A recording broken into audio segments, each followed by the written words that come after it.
नमस्कार, TV 27 news MPCG के इस बात सेहत की प्रोग्राम में मैं विदिशा बड़केलवार आप सभी का स्वागत करती हूँ।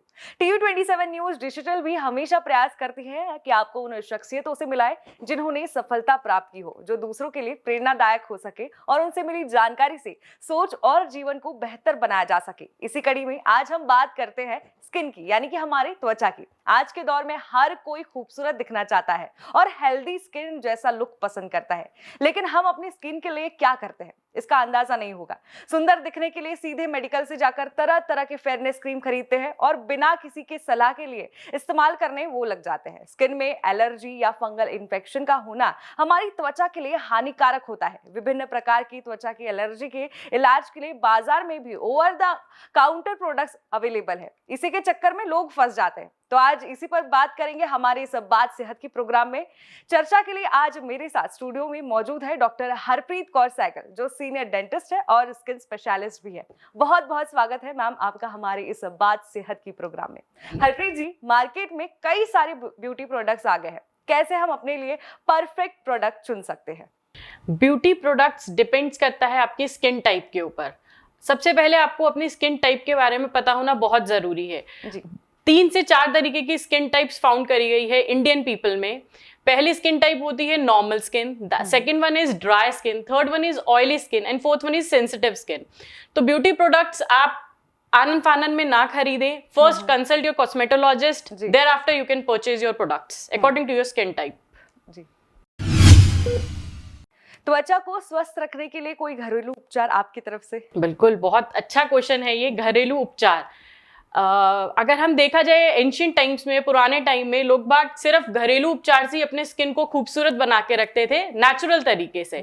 बहुत सी चीजें हैं, अगर हम देखा जाए तो हमारे घर में कर्ड और lemon, that is the most important skin whitening agent जिसको हम यूज कर सकते हैं। सेकेंड थिंग, स्क्रब की तरह हम टोमेटो को यूज कर सकते हैं। टोमेटो के ऊपर शुगर के कुछ स्प्रिंकल करके उसके ऊपर। Thereafter we can use moisturising cream with aloe vera gel, जो कि हमारे घर में इजीली अवेलेबल रहता है। गुलाब जल हम यूज कर सकते हैं।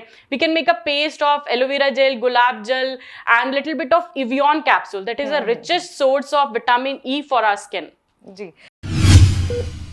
पिंपल्स को दूर भगाने के लिए क्या करना चाहिए? इसके लिए बचाव के कोई तरीके जरा बता दीजिए।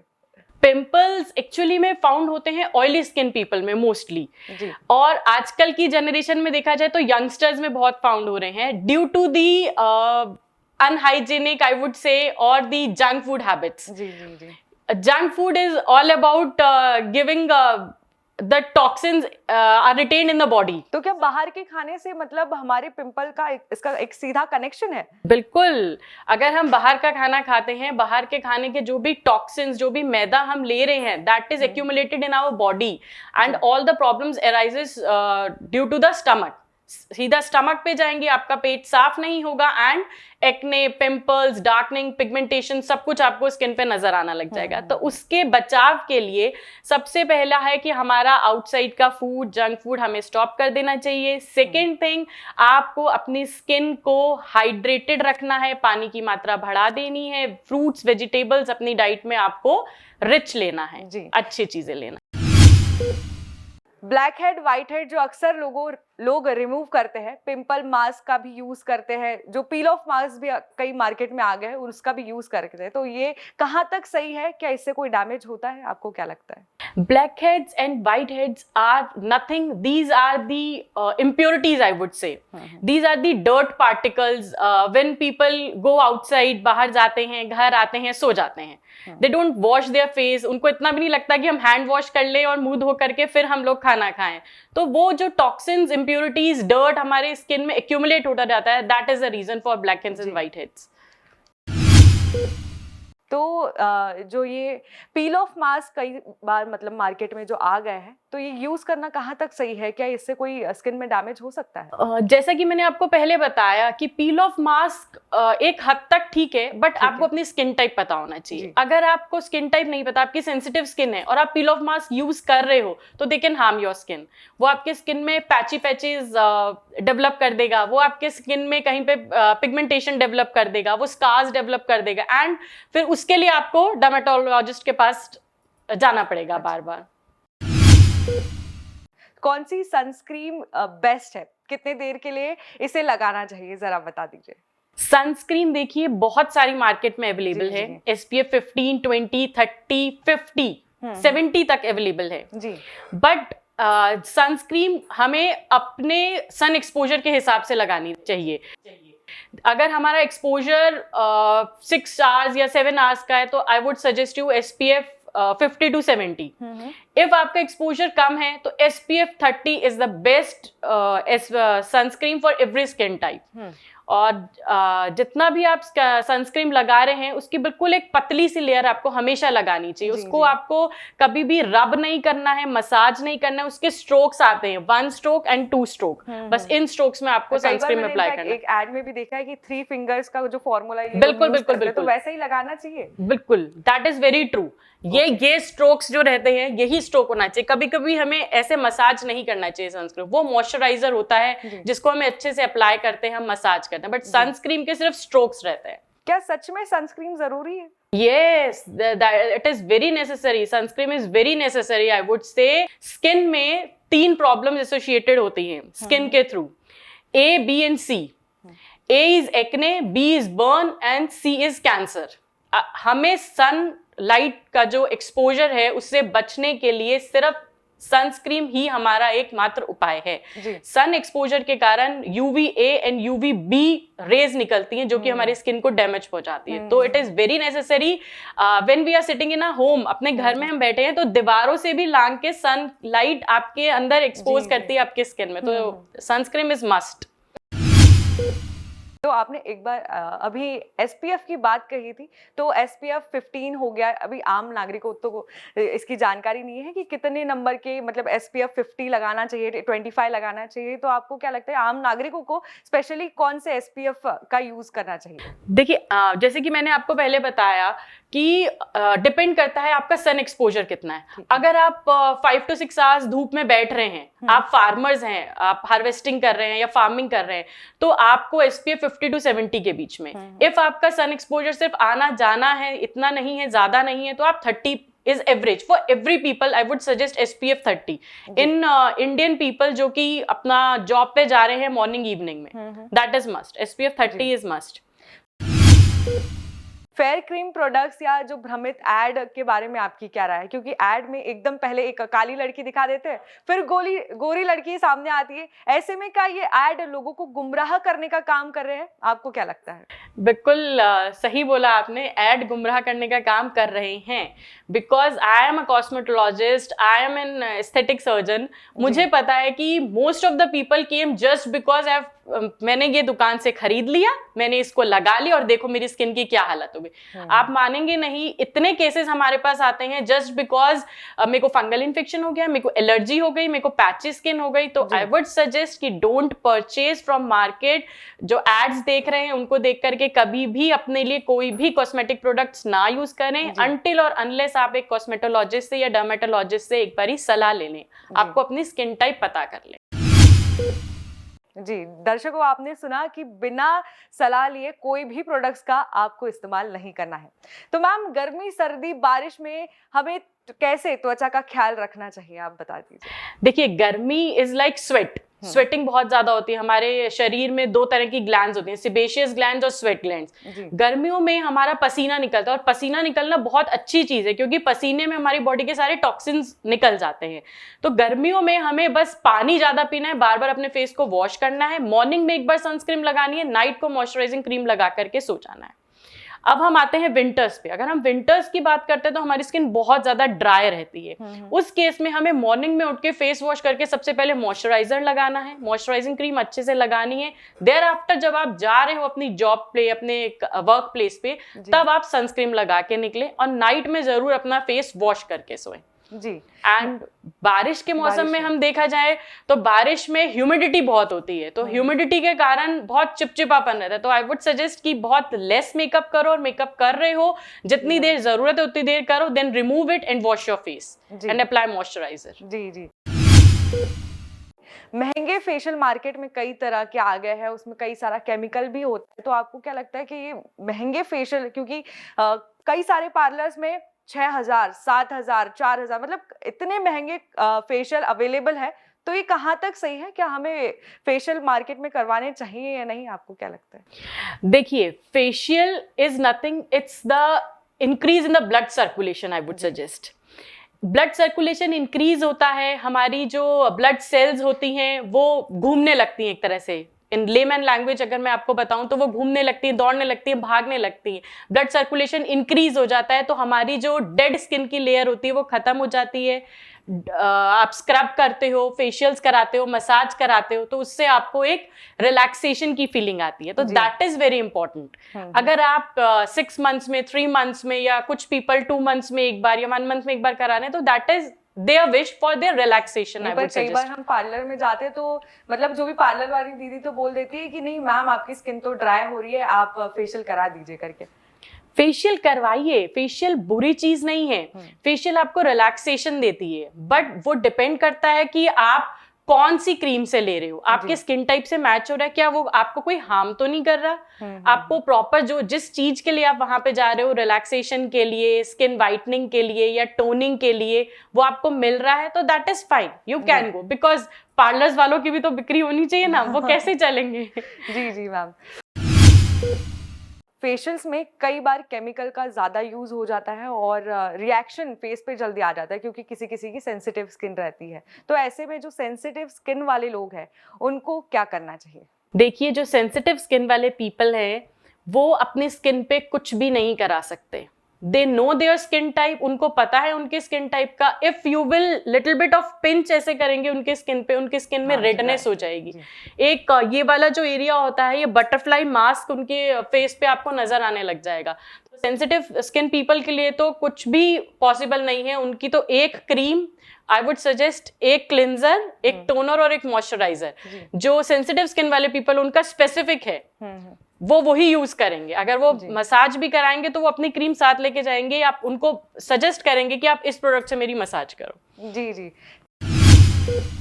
सेंसिटिव स्किन की मैंने बात की, तो जो सेंसिटिव स्किन वाले जो लोग रहते हैं या आम लोग भी रहते हैं, तो वो ये मानते हैं कि मैं बेबी प्रोडक्ट्स लगा लेती हूँ, मैं बेबी ऑयल या बेबी पाउडर लगा लेती हूँ क्योंकि मेरी सेंसिटिव स्किन है। तो ये कहाँ तक सही है? क्योंकि उनके इसमें केमिकल रहते कितने रहते हैं, हमारे लिए सूट होते हैं कि नहीं? आपको क्या लगता है?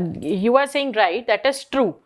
एक्चुअली में क्या होता है, जो पीपल सेंसिटिव स्किन वाले होते हैं वो लोग बेबी प्रोडक्ट्स ही यूज कर सकते हैं। और अगर हम थोड़ा सा सुपीरियर जाएं, थोड़ा सा ऊपर जाएं, तो उनके लिए कुछ स्पेसिफिक कंपनीज के सेंसिटिव प्रोडक्ट्स वाले स्किन भी अवेलेबल होते हैं। बस मोस्ट ऑफ द पीपल जो होते हैं वो कहते हैं कि हमें नहीं पता था तो हम बेबी प्रोडक्ट्स लगा रहे हैं, इससे हमारी स्किन ठीक है। तो दैट इज ट्रू। जी मैम। डार्क सर्कल की समस्या पुरुषों और महिलाओं दोनों में बहुत ही आम बात है, तो ये डार्क सर्कल से कैसे बचे? डार्क सर्कल से बचने का उपाय है कि आप एकदम उजाले में पढ़ाई करें। जैसे हम देखते हैं कि किड्स जो हैं 6-7 स्टैंडर्ड में बच्चा आता है, लड़का आता है, लड़की आती है, उसके डार्क सर्कल्स डेवलप हो जाते हैं जो कि डिम लाइट में पढ़ रहा है। डिम लाइट में नहीं पढ़ना है। That is, dark circles develop होते हैं विटामिन के की डेफिशिएंसी से। तो हमें अपने खाने में भरपूर मात्रा में फ्रूट्स और वेजिटेबल्स शामिल करने हैं। हमें डिम लाइट में नहीं पढ़ना है, हमें हाइड्रेटेड रहना है। डार्क सर्कल्स को अगर आपको रोकना है बचाने से, तो उनके लिए आपको आइसिंग करना है। वहां पर आप घरेलू नुस्खों में उसमें आलू का रस किसके लगा सकते हैं। उस एरिया को आपको जितना हो सकता है कूल रखना है, ठंडा रखना है। आइसिंग की आपने अभी बात की, मैंने कई बार इनफैक्ट मोबाइल में एड्स में वगैरह देखा है, जो बॉलीवुड की हीरोइन रहती है वो आइस मतलब क्यूब जो रहता है वो अपने फेस पर ऐसे रगड़ती है और बोलती, मतलब उससे मतलब स्किन टाइट होती है, जो भी होता है। और कई लोग उसका मतलब करने लग जाते हैं यही चीज़ें, क्योंकि उन्होंने देख ली होती है कि नहीं अगर सामने हीरोइन कर रही है तो हम भी कर लेते हैं। तो इसके साइड इफेक्ट भी होते हैं, तो आपको क्या लगता है ये सही है कि गलत? आइसिंग के साइड इफेक्ट्स भी होते हैं, मैं मानती हूँ, लेकिन आइसिंग करने से it gives a sense of relaxation to you. चाहे आप उसको आइस पे कर रहे हैं, चाहे आप उसको बॉडी के किसी भी ऑर्गन पे कर रहे हैं। You remember when we are kid, जब हम लोग छोटे होते थे, हमारे सर पे बम्प लग जाता था, हम कहीं पे गिर जाते थे तो मम्मी तुरंत आइसिंग लगा देती थी। तो वो क्या होता है, उस चीज को वहीं पे बिठा देता है उस चीज को उभरने नहीं देता है, आपको एक रिलैक्सेशन की फीलिंग देगा, उस एरिया में स्किन को काम कर देगा और हाइड्रेटेड कर देगा आपकी स्किन को। तो मतलब कितने समय के लिए वो हमें आइस अपने स्किन पर रब करना चाहिए? क्योंकि मतलब मुझे नहीं लगता कि 2 मिनट से ज्यादा अगर अपन उसे यूज करें तो बिल्कुल रेडनेस अपने स्किन पर आ जाती है, तो आपको क्या लगता है? यस, आप उसको टैप करते रहिए, you don't have to put, मतलब ऐसे लगा के छोड़ नहीं देना है, आपको इसको टैप करते रहना है। आप टैप करते रहेंगे, आप 5 to 6 टाइम्स करिए एट अ मूवमेंट, देन आप उसको रख दीजिए, देन आप फिर 2 आवर्स बाद फिर से कर सकते हैं उसको। इंटरनेट का इजी एक्सेस हर छोटे बड़े इंसान के पास है और सोशल मीडिया पे भी कई सारे वीडियोस स्किन केयर के आते जाते रहते हैं, तो कई लोग रील में हो या कोई भी वीडियोस हो वो देखते रहते हैं और वही मतलब घर पर उसका उपयोग करते हैं कि भाई मैंने वीडियो देखा है और ये अच्छा होगा, फिर उनके स्किन पर जरूर एलर्जी या कुछ हो जाता है। तो इस पर आपकी क्या राय है? आई वुड सजेस्ट मत देखो, देख भी रहे हो तो बस देखो और छोड़ दो, वो करो नहीं। अगर आप करोगे तो पक्का रिएक्शन होगा और वो रील वाले जो बना रहा है वो आपके पास नहीं आएगा आपको ठीक करने के लिए, आपको किसी कॉस्मेटोलॉजिस्ट या डर्मेटोलॉजिस्ट के पास जाना पड़ेगा। तो that is all fake, don't do. जैसा कि आपने कहा डॉक्टर के पास जाना पड़ेगा, तो स्किन चेकअप हमें कितने समय करते रहना चाहिए और क्या ये जरूरी है? स्किन का चेकअप कराना जरूरी है आपको, क्योंकि पता होना चाहिए आपका स्किन टोन और स्किन टाइप क्या है। इंडियन पीपल की जनरली जो स्किन टाइप है वो 6 है, क्योंकि हमारा पिगमेंटेशन डार्क है। हमारे पिगमेंट के अंदर एक मेलानिन करके एक पिगमेंट होता है जिसके कारण हमारा पिगमेंटेशन होता है, और वही मेलानिन पिगमेंट हमें यूवी लाइट से बचाता है। तो हमें अपनी स्किन टाइप का पता करने के लिए एक बार कॉस्मेटोलॉजिस्ट या डर्मेटोलॉजिस्ट के पास जरूर रेफर करना चाहिए। और अगर इनिशियली आपको कहीं पे अपनी स्किन पे कोई पैच, कोई लंप या कुछ भी दिख रहा है तो आप तुरंत अपने डर्मेटोलॉजिस्ट से कंसल्ट करिए। जी मैम, स्किन कैंसर कैसे होता है? स्किन कैंसर के बहुत सारे रीजंस हैं, जैसे कि मैंने आपको अभी बताया कि सन एक्सपोजर के कारण A, B और C होता है, एक्ने, बर्न और कैंसर। तो कैंसर, स्किन के कैंसर्स बहुत सारे हैं, बेसल सेल कार्सिनोमा है, स्क्वैमस सेल कार्सिनोमा है, मेलानोमा होता है। हमारी स्किन जो है वो डार्क स्किन है, हमारी स्किन में मेलानिन पिगमेंटेशन ज्यादा है, तो जो डार्कर स्किन वाले पीपल हैं उनमें कैंसर के चांसेस कम हैं। जो वाइट पीपल हैं, जो फेयर स्किन वाले पीपल हैं, उनके अंदर ज्यादा चांसेस रहते हैं तो स्किन कैंसर के। लक्षण क्या है? देखिए, कभी आपको स्किन पे कोई उभरापन नजर आएगा, वो बहुत टाइम से है, क्रॉनिक हो गया है, मतलब 6 महीने से है और वो ठीक ही नहीं हो रहा है। कभी कभी आपको ऐसा लगेगा कि मेरी स्किन में एक पैच बन गया है और वो पैच ठीक नहीं हो रहा है।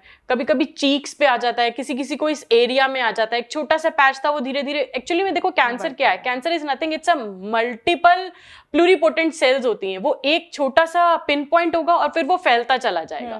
तो आपको खुद समझ में आने लग जाएगा ये इतना सा था, इतना बड़ा कैसे हो गया, इतना छोटा सा मेरे को एक उभरापन था और वो लंप बनते बनते इतना बड़ा हो जाएगा और आपको लगेगा ये तो ठीक ही नहीं हो रहा। तो आप क्या है, बहुत लेट जाते हो डॉक्टर के पास, आप 3rd स्टेज पे डॉक्टर के पास पहुंचते हो, उस टाइम डॉक्टर कुछ नहीं कर पाता। तो आई वुड सजेस्ट कि अगर आपको स्किन पे एक छोटा सा लंप भी दिख रहा है, उभरापन भी दिख रहा है, तो आप तुरंत डॉक्टर से कंसल्ट करिए। हरप्रीत जी, आपने एकदम स्टार्टिंग में ही कहा था हमारे स्किन के 4 टाइप होते हैं, तो ये टाइप्स कैसे पता करें? क्योंकि कई लोग ऐसे हैं जिनको अपना स्किन टाइप पता ही नहीं होता, तो ये कैसे पता करें? देखिए, ये आपको तब पता चलेगा जैसे आप मॉर्निंग में उठ रहे हैं, आपने फेस वॉश किया, आपको उसके बाद एक खिंचाव लग रहा है कि अपनी स्किन में, आपको ऐसा लग रहा है कि मुझे तुरंत कुछ मॉइस्चराइजर की या कुछ लुब्रिकेशन की जरूरत है। देखिए, हमारे 2 जोन होते हैं, ये C जोन कहलाता है और ये T जोन कहलाता है। तो T जोन किसी किसी का ऑयली होता है, किसी किसी का C जोन ऑयली होता है, किसी का ये ड्राई होता है, किसी का ऑयली होता है, मतलब डिपेंड करता है वो। तो अगर आपको खिंचाव लग रहा है, आपको लग रहा है कि मुझे हर 2 आवर्स के बाद मुझे ऐसा लग रहा है कि मुझे मॉइस्चराइजर की जरूरत है, मुझे लुब्रिकेशन की जरूरत है, मुझे ऑयल चाहिए या मुझे कुछ चाहिए, मेरे को ड्राइनेस लग रही है, then you had a dry skin type. और अगर आपको लग रहा है कि मेरे को पिंपल्स बहुत ज्यादा हो रहे हैं, मेरे को तो ऑयल सिक्रीट हो रहा है, देखो मेरे फेस से, मैंने अभी फेस वॉश किया, then you had a oily skin type. And sensitive people know about their skin type because they can't use anything, वो कुछ यूज ही नहीं कर पाते हैं। और जो नॉर्मल रहते हैं उनका वही रहता है कि ये T जोन या तो ऑयली होगा या C जोन ऑयली होगा, ऐसा रहता है हम लोग के साथ। हरप्रीत जी, हेल्दी स्किन के लिए हम सभी को हमारे खान पान में क्या बदलाव करना चाहिए? हेल्दी स्किन के लिए आपको सबसे पहले भरपूर मात्रा में पानी पीना चाहिए, फर्स्ट थिंग। सेकेंड थिंग्स, आपको जंक फूड स्टॉप कर देना है। थर्ड थिंग, आपको फ्रूट्स एंड वेजिटेबल्स अपनी डाइट में बढ़ा देने हैं। फोर्थ थिंग, आपको अपनी स्किन को हेल्दी रखने के लिए क्लिनजिंग, टोनिंग एंड मॉइस्चराइजिंग। जी आप किसी भी पार्लर में जाएंगे, आप कितनी बार भी पार्लर चले जाओ, वो आपका फेशियल कर देंगी, लेकिन वो आप अपने घर वापस आ रहे हो तो आपको केयर अपने घर में करनी है। आपको केयर अपने घर में सिर्फ cleansing, good face wash, toner, good toner and a good moisturiser use करके आप अपनी स्किन की बहुत अच्छे से केयर कर सकते हैं। जी मैम, फेस वॉश में ग्लूटाथियोन नाम का भी एक प्रोडक्ट अभी नाम सामने आया है, तो क्या ये ग्लूटाथियोन अपनी स्किन के लिए जरूरी है? ग्लूटाथायोन एक आई वुड से एक प्रोटीन है जो कि एक स्टडी में देखा गया था कि जो लिवर वाले पेशेंट्स होते हैं उनके लिए रिपेयर के लिए दिया जाता था। जी बट रिजल्ट ये सामने आया कि ग्लूटाथायोन जिस जिसको दिया है वो फेयर स्किन होता जा रहा है। तो आजकल डर्मेटोलॉजिस्ट और कॉस्मेटोलॉजिस्ट ने ग्लूटाथायोन आईवी इंजेक्ट करना स्टार्ट कर दिया है और उसके बहुत अच्छे रिजल्ट्स हैं, ऐसा नहीं। So you can use. देखिए, ब्राइड एंड ग्रूम है, उनकी शादी होने वाली है, दे नीड फेयर कॉम्प्लेक्शन, तो वो जाते हैं उस चीज के लिए। वो एनएस में अपनी नॉर्मल सेलाइन में 100 ml में वो ग्लूटाथायोन का ड्रिप लगा करके उनको चलता है and they get the results. So it's a good protein. Ma'am, Bollywood हो या फिल्मों को देखते हुए लोग फेस लिफ्टिंग हो या मतलब कई सारे फेस के सर्जरीज होते हैं वो करा लेते हैं, तो ये कहाँ तक सही है? देखिए, फेस सर्जरीज बॉलीवुड तक ही सही है। इफ आई वुड सजेस्ट कि लेमन पीपल अगर कराते हैं तो उसमें क्या होता है, कोई ना कोई कॉन्सिक्वेंसेस, कोई ना कोई प्रॉब्लम्स अराइजेस हो जाती हैं। अगर हम कहें कि बोटॉक्स, फिलर्स, लिप फिलर्स अगर हम यूज कर रहे हैं या फेस अपलिफ्टमेंट, हम थ्रेड्स वगैरह यूज कर रहे हैं, तो वहां तक तो ठीक है। But if we are going for a big surgeries, so उनका कहीं ना कोई हार्मफुल इफेक्ट्स रहता है। जी मैम, आपकी तरफ से कोई मैसेज हमारे दर्शकों के लिए? हाँ, देखिए, स्किन बहुत इंपॉर्टेंट ऑर्गन है, आई वुड सजेस्ट, और हमारी बॉडी का लार्जेस्ट बॉडी ऑर्गन है इंटेग्यूमेंट्री सिस्टम, जिसको हम बोलते हैं स्किन। सो उसका ख्याल रखिए। बहुत सी नेचुरल चीजें हैं हमारी धरती पे, हमारी पृथ्वी पे, जो कि हमारी धरोहर है, तो उसकी रक्षा करो और अपना कर्तव्य निभाओ। मैम, दर्शकों का एक सवाल था आपकी तरफ से, कोई 3 सनस्क्रीन आपके फेवरेट या 3 मॉइस्चराइजर आपके फेवरेट, जो भी हो जरा बता दीजिए। देखिए, सनस्क्रीन में अगर अपन गुड कंपनी का सनस्क्रीन यूज करें तो H&H कंपनी की सनस्क्रीन्स आर वेरी गुड। उसका सनबैन मैट करके आता है आपका सनस्क्रीन। डर्माड्यू फेस वॉश आता है, डर्माड्यू लोशन आता है, क्रीम आती है, and we had a good sunscreen of glosses नॉरे, you can use that also. We had an ultra dew lotion, that is also good, and the best is Cotryl. Cotryl is a very good for lubrication, and for the oily skin people I would suggest you can use tea tree oil face washes. That is good for your skin. बहुत बहुत शुक्रिया doctor Harpreet Kaur Sehgal जी, हमारे साथ इस बात सेहत के programme में हमारे साथ आज जुड़ने के लिए। तो ये थी हमारे साथ doctor Harpreet Kaur Sehgal, senior dentist और स्किन स्पेशलिस्ट। अभी के लिए आज केवल इतना ही, मिलते हैं अगले एपिसोड में नए विषय के साथ। तब तक के लिए ऐसे ही आप सभी देखते रहे TV27 न्यूज MPCG डिजिटल, और भूलिएगा नहीं हमारे सारे सोशल मीडिया प्लेटफॉर्म्स पर हमें यानी कि TV27 न्यूज MPCG डिजिटल को सब्सक्राइब और फॉलो करना। अब मुझे दीजिए इजाजत, नमस्कार।